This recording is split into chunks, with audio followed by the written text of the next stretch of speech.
hotel sa Macau, nagkukubli sa maliit na apartment ang mga turistang naghahanap ng trabaho. Ito nga pala yung bahay namin. 10 kaming nakatira dito. At mga kasamahan ko nasa loob. Ang iba nag-work dito. Tapos nagre-rent kami dito ng 500 pataka per month. Ito nga pala yung mga kasamahan ko sa bahay. Yung aming kwarto, hindi makangibali dito. Mabigat na ang bayad na 2,500 per month sa transient house para sa mga tulad nilang walang makuhang permanenteng trabaho. Kaya naman kani-kanyang diskarte ang mga Pinoy para mabuhay at makatipid. Napakahirap maging tourist dito sa Macau. Kailangan mo nang magbayad ng bahay, kailangan mong kumain, kailangan mong gumastos yung mga araw-araw mong pangangailangan. Si June para makalibre ng pamasahe sa libreng shuttle ng mga hotel at casino para sa mga customer siya nakikisakay. Sa halip na magbayad sa pampublikong bus, dito na lang sila sumasakay para makarating sa pupuntahan.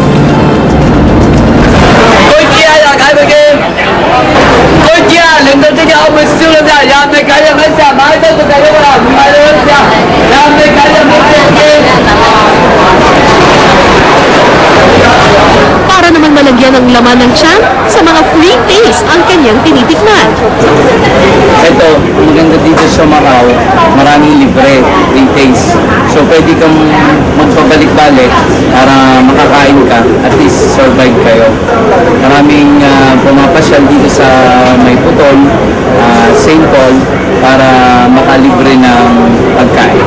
Ganito rin ang diskarte ng kapwa turista niyang si Hemrick para makalibre ng pagkain. Dito sa Macau, ito libre to. Lahat-lahat lang dito sa street na to, sa mall na sinasabi ng simbahan. Free water, yeah, and we have many famous food. Free water. Yeah, free water. So nakakain ka na dito, meron ka pang panglulo. Sugna. So, pasa na uli lang resume. Kagagraduate lang ng nursing ang 21 taong gulang na si Hemrick. Pumunta po ako ng Macau para maghanap ng trabaho. So, marami po kasi nakapagsabi na maraming opportunity daw po dito sa Macau. Dala ko yung one ko, dala ko diploma, yung transcript ko, yung board certificate ko, yung sa school, tapos nagdala rin ako ng NBI, tsaka yung mga certificate ko ng employment. So, para at least meron akong mga credentials para mas mabilis mapasok. Ang requirements, ito yung resume ko pala. Simula nang dumating sa Macau noong Agosto, araw-araw nagbabaka sakali si Hemrick sa pag-apply ng kahit na anong trabaho. Basta makasurvive. Sa ngayon, kailangan kong basta may trabaho, okay na sa akin yun.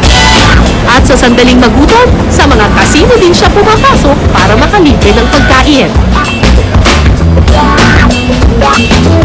Sa kanyang paglabas, Ito, libre yan. Pagpasok mo dyan, pwede kang humingi ng coke. Depende kung anong drinks. May coffee, may Sprite, may tubig, at saka sandwich. Depende kung anong gusto. Okay na rin siya kasi instead na mag-merienda ako, kung merienda ko, dito ko na lang, pupunta na lang ako dito para makalibre sa kanya. Hindi naman madalas, pero depende kasi kung pupunta kami ng hotel or kaya ipit na kami kung wala kaming pera ng hawak.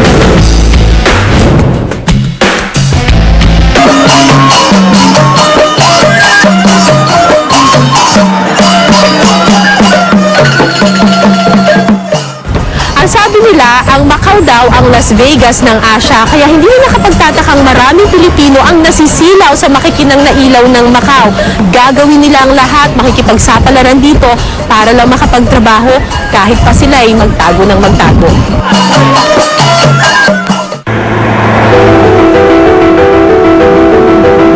Kasabay ng kislap at liwanag ng Macau tuwing gabi, lumalabas din ang mga taong may madilim na kwento. Nakilala ko ang mga Pilipinong ito sa madilim na bahagi ng Leal de Senado, isang parkeng pasyalan sa Macau. Ang akala mong mga babae, mga lalaki pala na pumasok rin sa Macau bilang mga turista. Isa rito si Daniela. Dahil walang makuhang trabaho si Daniela, ang kanyang sideline dito sa Macau, pag-aalok ng sensual na masahe o kung tawagin nila, erotic massage. Anong sinasabi mo, babae ka o lalaki? Siyempre, sinasabi kong babae ako. Sinasabi mo babae ka? O tapos, hindi ba Alam naman nila, babae ako. O tapos, Hindi nila mabuti kasi mahina sila sa ano. Like Filipino, malalaman ka agad nila na bakala, pero sila hindi. akala nila babae yung kinukuha nila.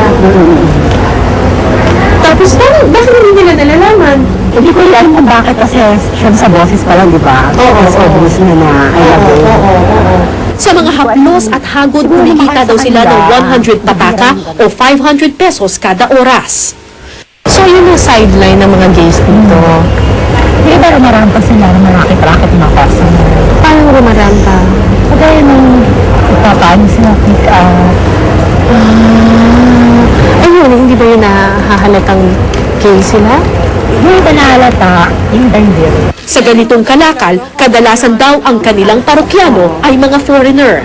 Pero ang iba, hindi lang masahe ang inaalok, tulad ng nakilala kong si Scarlett.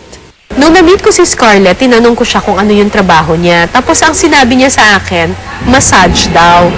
Pero nung inusisa ko pa siya kung paano siya nakakakuha ng customers, anong klaseng massage yung binibigay niya, medyo doon na siya umamin. Sabi niya, erotic massage. Sabi ko, ay nako, ibang klaseng massage itong pinag-uusapan na ito.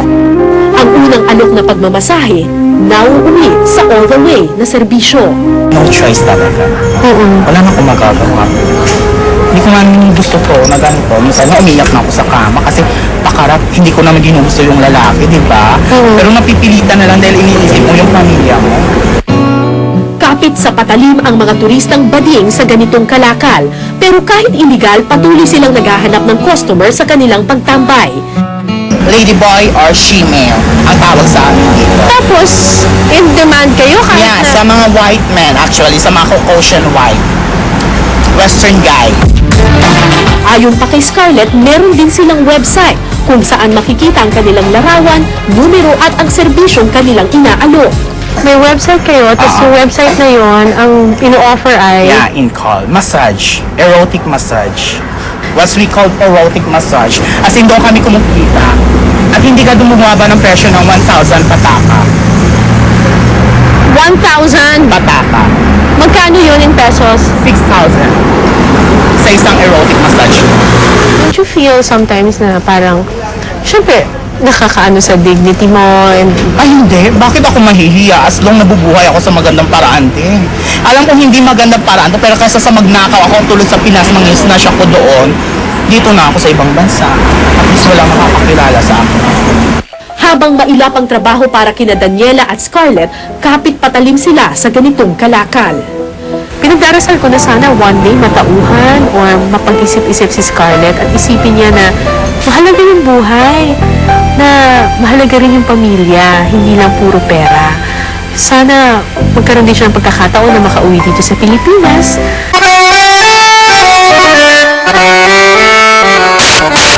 Miss ko na kayo. Lalo na si Rosel, yung aking misis, and si Angel and Juliana. Sana makauwi na ako para magkasama-sama na tayo.